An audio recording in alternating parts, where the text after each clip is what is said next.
Assalamualaikum warahmatullahi wabarakatuh. Bismillahirrahmanirrahim. Alhamdulillahirabbil alamin wassalatu wassalamu ala asyrafil anbiya'i wal mursalin wa ala alihi washabihi ajmain wa ba'du. Muslimin dan muslimat yang dimuliakan oleh Allah Subhanahu wa taala, dengan tidak terasa alhamdulillah sudah beberapa hari kita memasuki bulan suci Ramadan tahun 1445 Hijriah ini. Tapi mari sama-sama kita merenung akan satu peringatan Rasulullah. Dalam satu hadis Rasulullah SAW yang diriwayatkan oleh Imam Ad-Dailami, di antaranya hadis ini termaktub dalam kitab Al-Jami'us Shahih.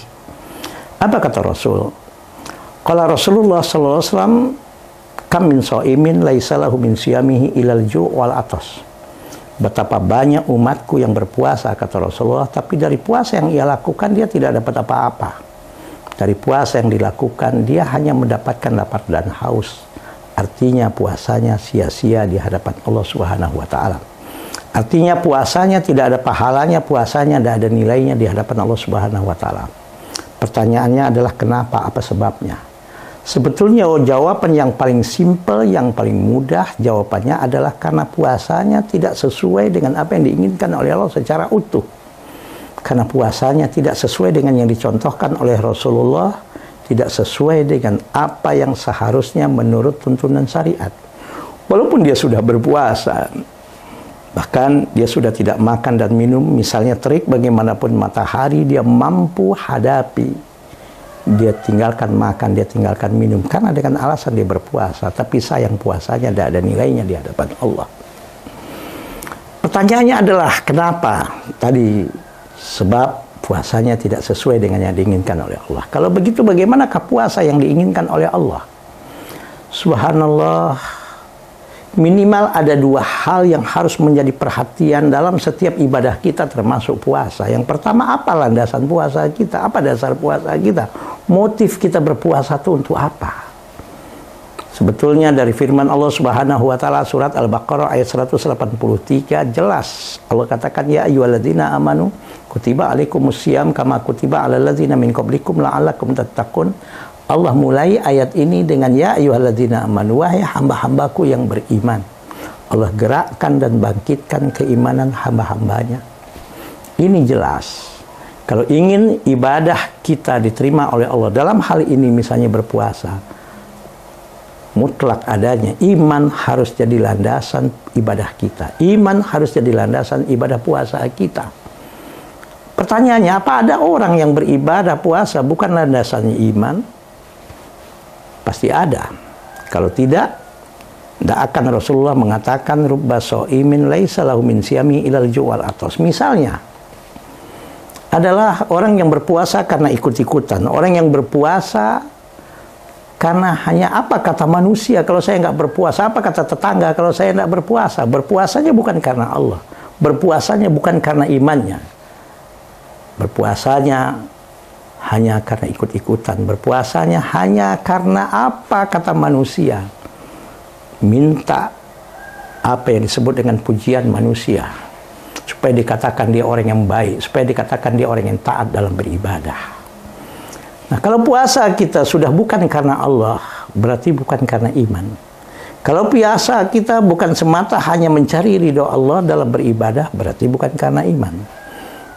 Inilah yang menyebabkan bisa jadi ibadah kita sia-sia di hadapan Allah. Karena Rasul bersabda dalam satu hadis sahih yang diriwayatkan oleh Al-Imam Al-Bukhari dan Imam Muslim, innamal a'malu binniyat wa innamal likulli imri'in ma nawa. Sesungguhnya semua amal perbuatan tergantung niat, dan seseorang melakukan apapun, dia mendapatkan apa dari yang dilakukan tergantung niatnya, motifnya, landasan dan dasarnya dia melakukan perbuatan itu untuk apa. Yang kedua, kenapa orang yang berpuasa tidak sedikit, tidak ada nilainya di hadapan Allah? Boleh jadi puasanya tidak didasari ilmu. Artinya adalah tidak ada ilmu dalam dia melakukan ibadah yang dilakukannya tersebut. Kalau kita belajar ilmu fikih, bahkan usul fikih, bahkan ilmu-ilmu lain seperti ilmu tasawuf dan sebagainya yang berlandaskan Al-Quran dan Sunnah, ilmu tentang ibadah ini, khususnya tentang puasa ini, Ada beberapa ilmu, misalnya salah satu ilmu bagaimana tata cara ibadah puasa yang dilakukan. Ini konsentrasinya adalah ilmu fikih. Dalam fikih, apa yang disebut dengan syarat sahnya ibadah puasa misalnya, apa yang menjadi rukun dalam berpuasa misalnya. Kalau syarat dan rukun terpenuhi, insya Allah ibadah itu tata caranya sudah sah. Tapi kan kita tidak ingin hanya sekedar sah. Bagaimana ibadah puasa kita juga sempurna tata caranya. Maka kita tambah dengan hal yang sudah sunnah. Contohnya misalnya, di siang hari kita berpuasa, di malam hari kita sholat tarawih dan witir. Diberikan oleh Allah kelebihan rezeki, kita bukan hanya sekedar melakukan, mengeluarkan zakat mal yang wajib, tapi juga infak dan sodakoh kita perbanyak di bulan Ramadan ini. Kita dalam keadaan sehat, punya waktu senggang kita isi dengan hadir di majlis-majlis ilmu, dengan kita berzikir, dengan kita bersolawat, dengan kita tilawatul Quran. Insya Allah ibadah puasa kita sempurna. Usikum wa nafsi wa iyaya bitaqwallah. Dengan catatan, apapun yang membatalkan puasa kita, betul-betul kita yakini satu pun tidak ada yang kita lakukan. Insya Allah, ibadah puasa kita bukan hanya sah, tapi juga insya Allah sempurna dan tidak batal. Ini pembahasannya dalam hal ini adalah dalam masalah ilmu fikih. Namun, ada satu ilmu yang juga berhubungan erat dengan fikih, yaitu usul fikih misalnya. Apa sih tujuan yang dimaksud, output yang dimaksud, hasil yang diinginkan oleh Allah dalam setiap ibadah kita? Secara umum misalnya, kalau kita belajar ilmu namanya ilmu usul fikih. Secara umum semua ibadah yang dilakukan, bahkan semua hukum syar'i yang ditetapkan harus menghasilkan 3 hal. Yang pertama, apa yang disebut dengan tazkiyatun nafsi, bersihnya jiwa kita. Yang kita sebagai hamba Allah, umat Rasulullah, yang menjadi objek hukum syar'i tersebut. Bagaimana dengan hukum syar'i itu? Jiwa kita bersih. Jiwa kita betul-betul minimal penyakit-penyakit hati itu, kalaupun mungkin tidak bersih, minimal berkurang yang signifikan dalam diri kita. Bagaimana puasa bisa membuat kita menjadi orang yang tidak rakus? Bagaimana puasa bisa membuat kita menjadi manusia yang mempunyai kepedulian sosial yang tinggi, rasa empati, dan gampang hatinya. Subhanallah, merasa belas kasihan kepada orang yang menderita. Karena dia tahu dengan puasa, ya Allah, begini rasanya orang lapar. Kita yang berpuasa bukan tidak makan, tidak minum, hanya menunda lapar dan haus.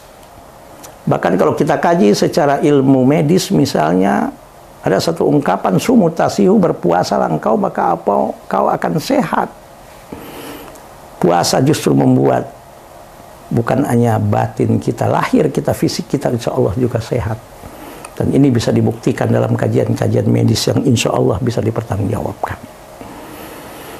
Bagaimana ibadah yang kita lakukan mampu menghadirkan apa yang disebut dengan iqamatul adli. Kita menjadi manusia yang adil, menjadi manusia yang tidak zalim. Artinya, bukan orang yang menghalalkan segala macam cara demi untuk mendapatkan kekayaan. Bukan orang yang menghalalkan segala macam cara demi hanya untuk mendapatkan jabatan dan mempertahankan jabatan. Menzolimi sana, menzolimi sini, menfitnah sana, menfitnah sini, curang sana, curang sini. Tidak dipedulikan apakah banyak korban dari perbuatannya. Nauzubillah min dzalik. Berniaga, berbisnis tidak jujur, konsumen selalu dirugikan.